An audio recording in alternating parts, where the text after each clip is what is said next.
নিজের দুর্বলতার কথা কখনো কাউকে বলবেন না, কারণ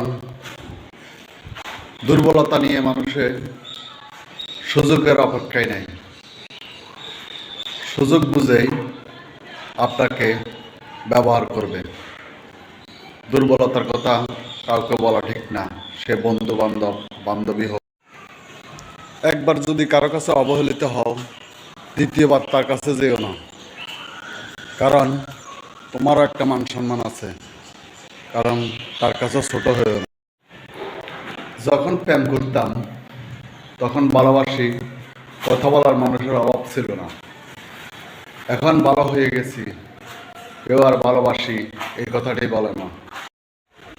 যদি তোর ডাক শুনে কেউ না আসে, তবে একলা চলো রে, কথাই আছে। আজকাল বন্ধু বান্ধব